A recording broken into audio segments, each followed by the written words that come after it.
So you also saw what happened to us in, so Edin, right? Am I saying it right? Yeah, Edin. Okay, Edin and Arthur, you know me very well. So you saw what happened to us at the Star on Monday? Covina? A bunch, not in Covina. It was earlier this week. Oh no, Therma. And we were attacked by a bunch of thugs. You know, this is where we're living right now. That's the big reason why I went all the way up to Berkeley, even if Ann Coulter, I was really crushed by Coulter's decision not to come. Right. And I said, I'm not going to sit back and do nothing. Freedom of speech needs to matter. We're not going to have a one-party fascist state. I'm just not going to have it. And we won. Antifa barely showed up. Berkeley police were shamed into doing. The mayor specifically is an Antifa acolyte. Right. The mayor. And so deliberately telling the police not to do anything. So, done. Yeah. And I just want to make sure, so you're from Montebello? No, I'm from Cudahy. You are from Cudahy? Yes. You were born there, or where does everybody get born, essentially? Because there's no hospital in the city. Yeah, in Cudahy. That's where I was. Is there a hospital there? No, not there. So like in LA, Los Angeles, but I mean my parents. But you're born there? No, I totally get it. Parents lived in Cudahy 27 years. So my question is. You are 27. 29. 29 now.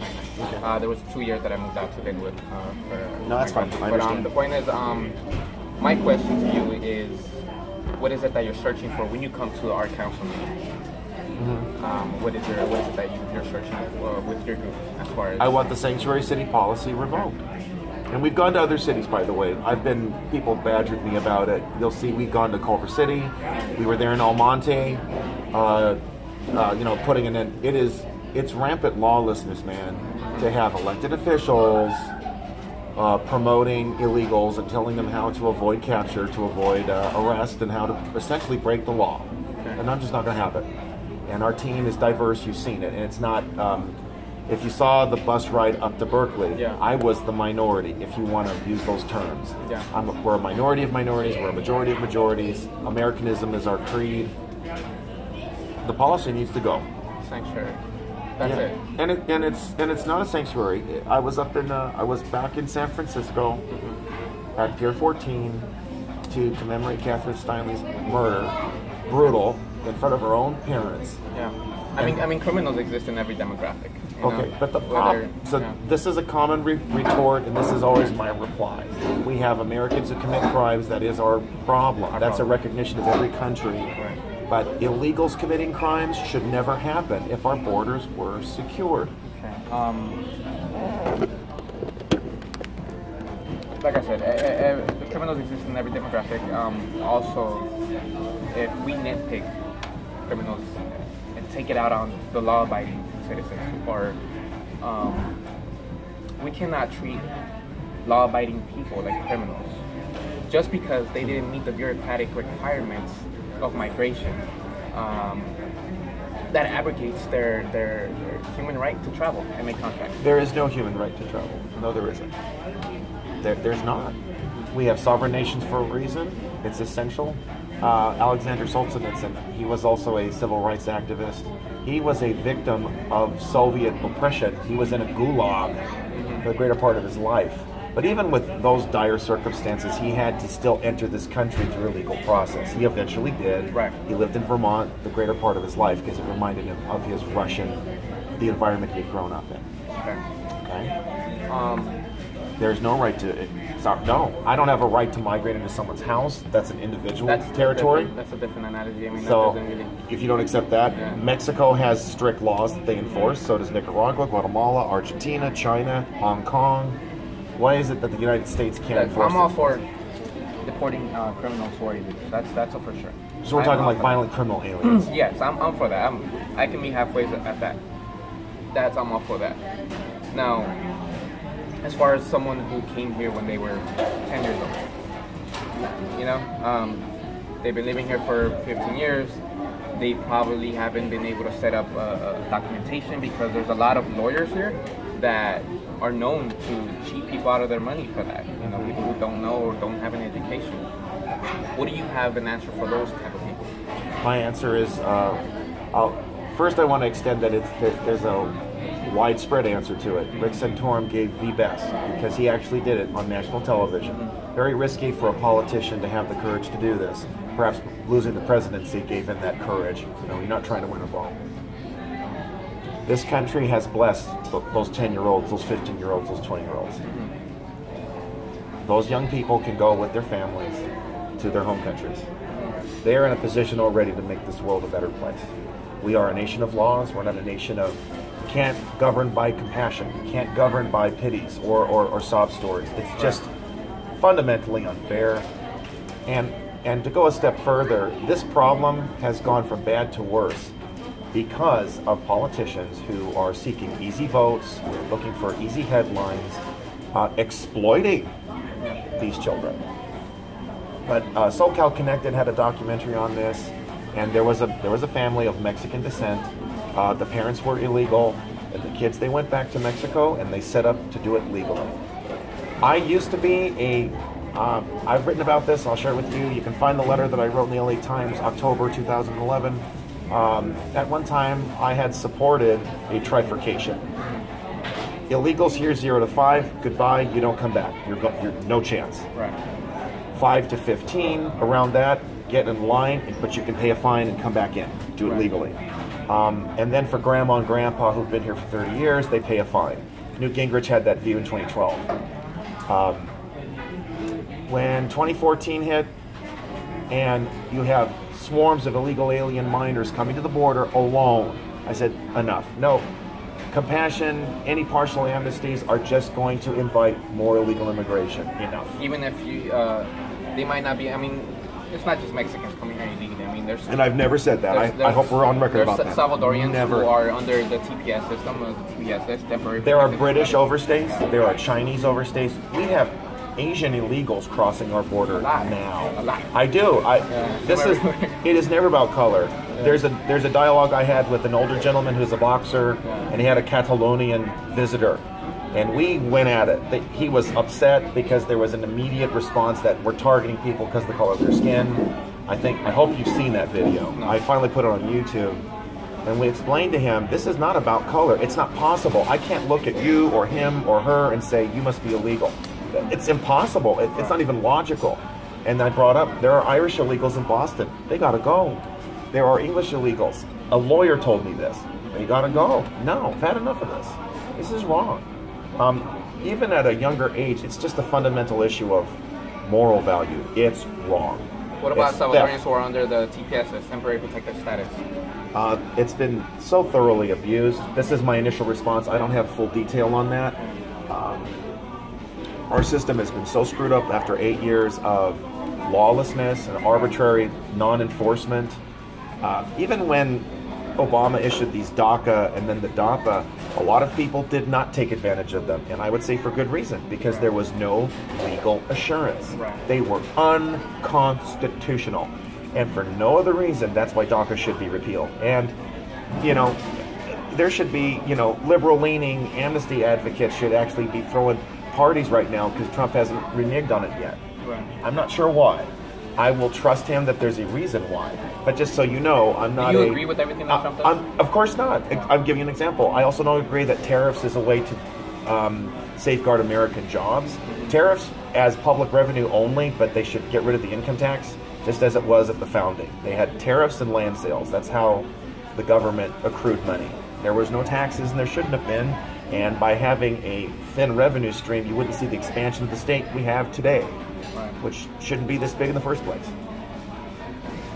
Like I said from the beginning, I can't stress enough, this has never been about race. Yeah. It's a coincidence, not of my doing. I don't see it that way. I don't take it personally. I see it as, like you said, you're going by the law. And it's, like you said, it's not about race. And that's fine. And sanctuary cities do not protect people. Even the illegals themselves are not protected. For instance, in Cudahy, Jack Guerrero says he's doing it for the safety of Cudahy citizens when the majority of Cudahy residents are undocumented. How is that making them feel illegal? Yeah, how is that making them feel safe if the majority of people who voted for him have family members who are undocumented? How do you know that? I know. I mean, 97% of people in Cudahy are Hispanic, and the majority are I would say they are undocumented. But you don't know that. Statistically, I grew up there. I mean, I know the statistics. So the point is that... So you're drawing from a personal experience. How is that making them feel safe? Or someone who's going through the process, someone who's in the TPS list, a Salvadorian who is under the temporary protective status. I'm going to have to How look is that that up making him because I'm not familiar with that program. How is that making them feel safe? Not being in a sanctuary city where ICE can come into your school or to anywhere and you know they get greedy. I've seen them go into cities and they start picking ICE. Okay. They get greedy and they start picking up people who have never broken a law. But they have broken the law by being in this country illegally. I have a strong belief system that the majority of people who come here are refugees. They might not be under the TPS list. They might not be under the temporary protective status, but there is cartel violence. There is extreme poverty for them to come here. They don't come here with these bad intentions. I see them as refugees. Well, here's the thing. Might not be under the law. Might not be under the eyes of the law, but they are to me. Okay. The answer to the world's problems will never be an open border. That's actually that's a position from a liberal Republican. There was Neil Kashkari when he ran for governor, and I didn't even vote for him on full record. I couldn't. Too liberal for me because. Okay, we can't have an open border, but illegals can have driver's licenses. I don't think so. It's not making our streets safer. I've studied it, by the way. Talked to Sandra Duran's family, killed by an illegal alien. So, you know, I can't put forward the argument that, you know, even illegals aren't safe in sanctuary cities. Honestly, that's not the problem for this sovereign nation and for the elected officials in these sovereign cities and states. Mr. Guerrero, Mr. Garcia, Mr. Markovich have a responsibility to the Constitution and therefore to abide by the laws. Sanctuary city policies do not. They're illegal, unlawful. There is no 10th Amendment propriety for that. If it was unlawful, why was it allowed to happen? Yeah. Obama didn't enforce our border laws. He didn't enforce our gun laws. Why do you think there was a rise in gun crimes? Jeff Sessions, serving as U.S. Senator at the time, this week with George Stephanopoulos. It's the ABC program is 2013, and he said, we have a gun enforcement problem. You know, federal gun crimes are not being enforced. It's the same thing with the immigration problem. The laws aren't being enforced. This president was the most lawless, just rewriting Obamacare with the phone and a pen. That's not acceptable. That's not our system. Like I said, I came here to see your point of view. I didn't come here to change your mind or actually even debate. Well, you brought a point of view. This temporary problem, you said? Temporary TSP? TPS, temporary protective status. Okay, I look into that. I know there's also the Wilberforce law that was in 2008. But again, Bush enacted that, and we didn't see the swarm of illegals coming to our border. It's becoming excessively abused, and that's wrong. Yeah, I'm not saying to open the borders. Not at all. I'm not saying that. Okay. I'm just saying for the people who are escaping a drug war, escaping a civil war like the Salvadorian war, to have some sort of amnesty and naturalization. One last thing. The remark I made the first time you met me about the wetbacks. Yeah. That was a rebuttal that maybe I shouldn't have said that. I'm still 29 years old and I'm still learning. Okay. And yeah, I do apologize for what I said, but it was a rebuttal for someone else who had gave a speech in Korea, if I'm not mistaken. That same day? No, not the same day. It was probably 2 weeks prior to that. So my whole speech was written like in 2 minutes. It was a rebuttal towards another speech I had said. So it did come off wrong, but like I said, it wasn't towards how kind of you took it. Yeah. Okay. It's not. It's not okay. Yeah. This is being reduced frequently to a race, to an identity politics thing, and it's very offensive. Yeah. And I'm going to call it out. I've read the book, and you did, and I did, and I'm glad you apologized for that. Like I said, it was. I did it at the spur in the moment. It was a rebuttal. Like I said, I'm 29. I'm still learning every day. And so one last thing I wanted to tell you. You're a good old American Christian, right? Okay. Leviticus 19:33, 34. I want to see your answer. When a foreigner resides among you in your land, do not mistreat them. The foreigner residing among you must be treated as your native born. Love them as yourself, for you were foreigners in Egypt. What do you think about this? That's an excellent response. Or question. And the answer is there were clear statutes regarding what period of time those individuals could be fully assimilated. 10 years for a Moabite. Amalekites were never accepted because they were hateful to the core against the state of Israel. It was the mission of that tribe to kill Israel. Are you comparing them to Mexicans or? So I've made no comparison. Or I'm giving you the argument right. that it is a privilege, and with this mandate you see in the Torah and the Old Covenant, it was an essential rule to ensure that the customs would remain intact.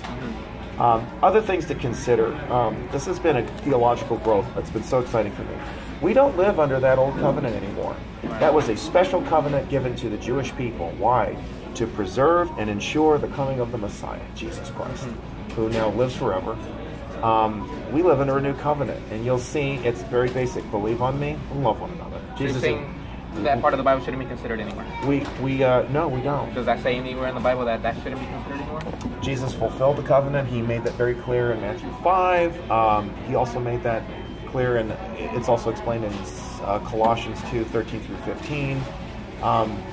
We're not Jews living in Israel anymore, but the principles we can still draw from wisely. I mean, for example, I am not going to drop dead. I mean, there are the dietary laws. In Acts, God reveals to Peter, what I have cleansed, thou shalt not call common. The blood of Jesus cleanses forevermore.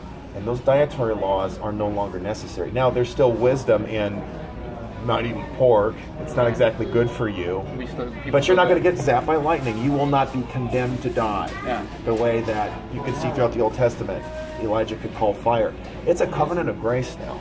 God's not on a rampage. He's not on a sin search anymore. He's just hoping that people will believe on his Son and receive his life. Yeah. But it's a principle that still is worth guarding. Moabites, it was 10 years. A good example of what needs to be seen, Ruth, beautiful account. And her words were very clear. She embraced fully the God of Israel and the customs. She said to her mother-in-law, your God will be my God, your people will be my people. Right. And what we're now seeing in unprecedented level is a lot of the illegals, especially dreamers, are not interested in being citizens. They're not interested in becoming Americans. There is no earnest desire to be that. There is a desire to hold on to old destructive customs. The most extreme example would be like Maui and his coterie. And I have challenged him effectively. Do you want to go back to a culture where human beings were sacrificed to deities? I don't. Do you want to go back to a culture in which, the mode of transportation was by foot? They didn't even have the wheel. The Incan Empire didn't have the wheel. Native populations didn't have the wheel. There was brutal treachery and building and awful things. If you ask me, the way they lived was way better for their environment. Actually, I've studied this too. There were tribes that actually polluted the environment severely, that polluted water sources. They had to move to other areas. There were trade, and I'm not just talking about the trash. You're saying more than now? With the whole pollution and the... pollution certainly increased, and then there were ordinances enacted locally. Flatulence? How we were, ordinances were enacted in the 50s, and we have clean air now, because it was recognized, we don't need no Clean Air Act. LA got clean air without it. In fact, human response to local governments can ensure a proper environment. I'm not anti-environment. Republicans were pro-environment. They were instituting the national park system. So you recognize there's the climate change and all that? I do recognize it. It's not a serious issue, though. It doesn't require government intervention. The periods of time for warmth and cooling is far more expansive. 10 years is not enough of a window, 20 or 30. You can see research or extremism that was in the media in the 70s claiming that we were going to have an ice age. We didn't. Al Gore claimed that the ice caps were going to melt away by 2013. They didn't. In fact, we have polar bears now finding more land or more space to move around in. I also learned that they actively hunt human beings, so maybe it's a good thing to keep them at bay. They do. They literally do. They hunt animals. They hunt human beings. They love eating them. Just like they love going after seals. Well, that was pretty much it. Honestly, that was what I wanted to know. Cudahy was on my target list for a long time. I got a new job, and I had more time to be able to start going to the cities.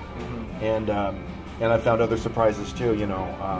Jack Guerrero is as an example of what a Republican should be, working for local issues, caring about individual citizens, upholding the rule of law, And you read about that apparently, so Why I appreciate does that. he deny that he's a Trump supporter or? Well, look, seeing all the hateful vitriol against him in the Yeah. media, I would understand that. Pat Toomey in Pennsylvania didn't say one thing or another about Trump. My assemblyman actively rejected Trump, probably to his hurt, even though Trump won 27% in the 66th Assembly District and lost to Alvin Succi. Although it doesn't sound like the Trump dragged him down, it was just the registration disadvantage. There are political choices people have to make. Trying to think of Elizabeth Warren is not going to stab Israel in the back. It would just be too damaging to a potential campaign. If she ran for president, for example. Bernie Sanders is a Israel supporter, to the best of my knowledge, even though much of the left-leaning base is Do you feel like Bernie Palestinian. sold out after he lost against Hillary? Yeah, he sure did. He was cheated.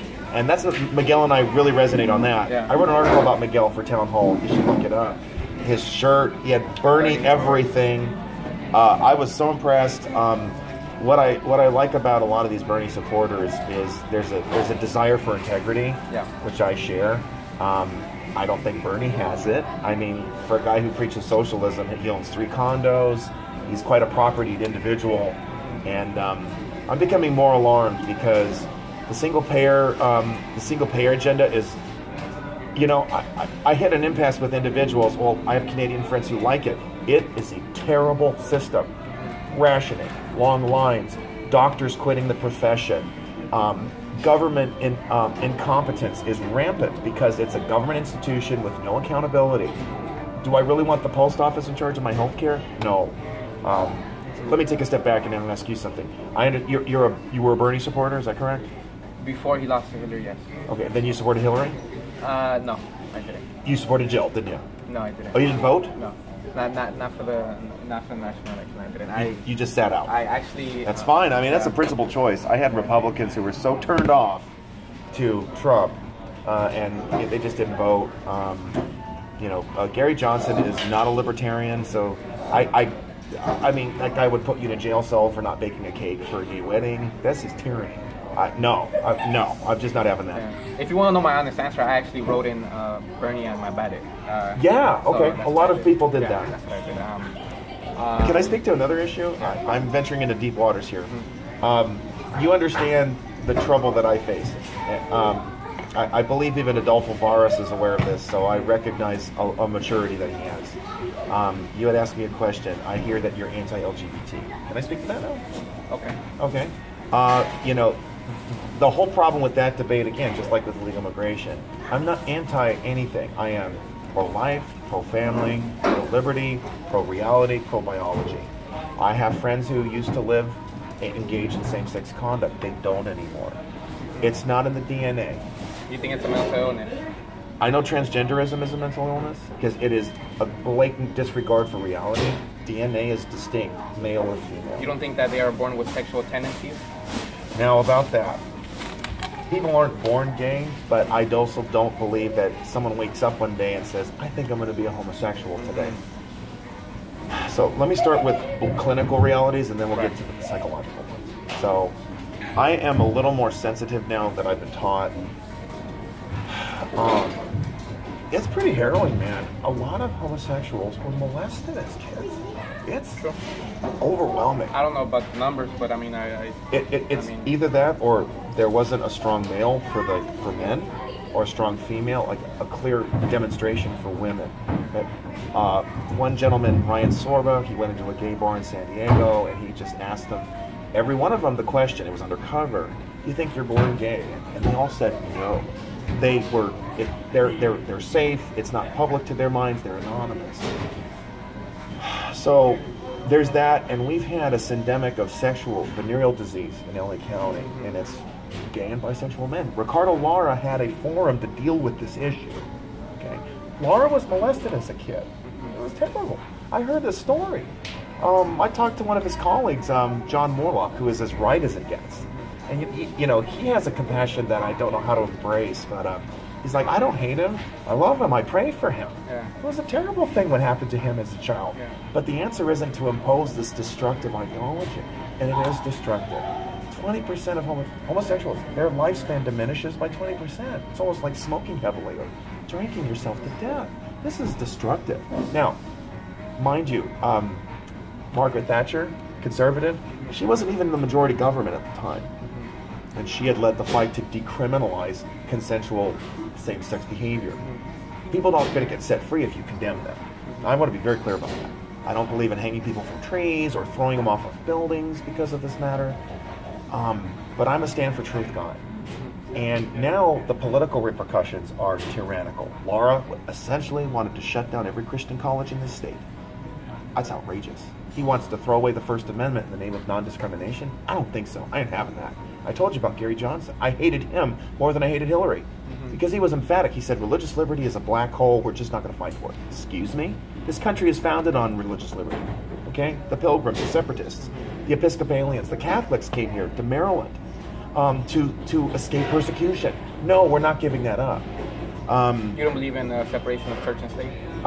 It's not in the Constitution, actually. It's not. Was Thomas Jefferson Christian? He was a deist, actually. No, he's not. He did not recognize the divinity of Christ. He actually purged the Bible, which my father was furious. He threw it away when he found out. He actually had bought it and then found out there were key passages, tossed it. Yeah. Christianity is a person. It's not a set of ideas. Right. And we're seeing serious problems here. Transgender, it is a mental disorder. And now teaching kids this stuff? I mean, no, this is wrong. Yeah. It's totally outrageous. You said about the majority of them were molested as children. I mean, that exists in everything. You go to strip clubs, the majority of strippers have been molested as children. Yes, they have. And the manifestation is to sell their bodies. And I don't condemn. That's another issue too. We're getting I'm just a fair believer in pro-choice. And if you want to be gay, go ahead. That's your life. But you see, it's a choice. But it's being taught as you're born this way and you're trapped that way. Now, remember, and I also had shared with you, Margaret Thatcher had allowed for consensual abuse. Right. It is abuse, by the way. But see, we allow cigarettes, alcohol, in movies and stuff like that. So actually, we don't. But I mean, the general understanding is it's allowed publicly. As we're talking about victimless crimes or the individual is an only victim. But when it comes, and now it gets to other issues like the same-sex marriage issue. I'm sorry, but that institution is far more critical to our culture than we've realized. And pro-family types have relied on the tradition argument, which is offensive because it was tradition to allow blacks to be in the back of the bus. Tradition will never be a final justification for anything. What is true? Government cannot be the moral center. It cannot institute the fundamental values that are needed. Mom and a dad. Not two moms, not two dads. The spike of disease, dysfunction, and death associated with these behaviors is actually now becoming a great financial burden to our country. And the attack on marriage itself, it's disintegrating our culture. Family is essential. It takes a family, not a village. It's a mom and a dad. Even openly gay individuals like Milo have advocated for this. Milo himself had said, if I could take a pill and end this desire, I would. What's needed, and that's where it is right now. And I may still get weird looks. I was in Berkeley on Saturday, and so technically you're saying you're not anti-LGBT, but you are a fair believer that it's mental illness. Isn't that transgenderism is a mental illness and homosexuality is an emotional response. That also anti-LGBT? You're still falling in that category? Ironically, no, because it's not an identity. You see, this is the identity politics game I am fed up with. You hate me because you don't support my lifestyle. No, I do not. No, nobody's saying that. Loving parents love their children even if they're doing destructive things. And specifically, I'm looking at the political fallout. Kids are forced to learn this. A parent in Massachusetts didn't want his kids learning about same-sex behavior as a norm. It's not. It's destructive. He was arrested for that. This is 1984 tyranny, dude. We gotta take it seriously. A urologist in Massachusetts was fired from his job. He's a urologist, and he had homosexuals as patients, and he was telling them, anal. Pardon my vulgarities here. I'm glad you came and not your kids, okay? It's a sensitive subject. Yeah. It's destructive, man. It's destructive. A phrase I like to use, it's not bigotry or Bible thumping. It's biology. And it's truth that sets people free. It's truth that gives people a wide life. Liberty is really hard to appreciate if you're operating in falsehoods. And libertarians don't get that. That's why I don't advertise myself as a big L libertarian. Quick question about the pro-life thing. Let's say a certain individual was raped. I support abortion. I would allow a choice. Or Most women demonstrate such courage, they choose life. Okay. See, if you want people to choose, they often choose the right way. Right. And what about if the baby is undergoing medical issues where if the baby is born, the mother can die? What do you say then? In instances like that, it has to be a choice. You know, how I always tell people, I am pro-life. I recognize that person. Right. It's a person. Right. It's life. There's a burst of light when conception occurs. This is a medieval argument. They were discussing this even then. They had a sensitivity to this. Abortion should be in limited circumstances, in cases of rape, cases of incest. It's bad enough that one trope I put out was if she didn't have a choice, she needs to have a choice. That's what I mean. Most women will risk their lives to give birth to their children. Women are so resilient in that. It's so honorable. And thank God those are extremely limited circumstances. Abortion should not be based on trimester. That's outrageous. It's a life at 8 months or 1 day. It's outrageous to. This is, again, it's biology. Okay, it's more young people are actually pro-life because the technology is so incredible. Richard Nixon was pro-choice. Gerald Ford was pro-choice because they didn't have a biological recognition. Yeah. Reagan was pro-choice. Then he changed. You know, Trump was pro-choice. Yeah. Well, that guy, I didn't trust him. That's why he wasn't my first choice. That guy, he's played both parts. He was a Democrat and a Republican. And he was a reform candidate, and you could see why I sat on the fence for this guy. I was so depressed after Ted Cruz dropped out. And Walker was even bigger crush because I thought he could handle anything. Yeah. Because it sounds like you've read the things I've written, so I'm honored by that. Thank you. But Trump has exceeded expectations. He's engaged. He's done more work as a conservative than Reagan did, certainly than Bush Senior or Junior. You know. So yeah, I'm not a card kid. And just because you're a Republican doesn't mean I'm going to line up. Just as you didn't line up for Democrat, just because Hillary's the nominee. I feel I will never understand what you and Miguel and all these other Bernie supporters felt. I would just be. I was shocked. I'd be throwing chairs. Yeah. It was criminal what they did, and they're BSing about Russia. I think the DNC should be investigated by its own grassroots for the crap they pulled. To the best of my knowledge, Republicans don't do that, and it would have been foolish if Reince and his team tried to pull strings to stop Trump. They were black, Hispanic. You know, we doubled our black vote, 13%. I know, but it's still doubled. The Hispanic vote exceeded Romney's. You know, it'd be foolish to try to undermine Trump. And he won states we haven't won in 30 years. That was the best thing for me. So, I'm going to depart. You had said you wanted to speak to me because you were thinking about running for office? I am. In the future, I am. You're running for Cudahy, is that correct? Yeah, most likely. See what happens. Are you on board with the things that Chris and his little coven of corrupt people are doing? It's in paper, and this is not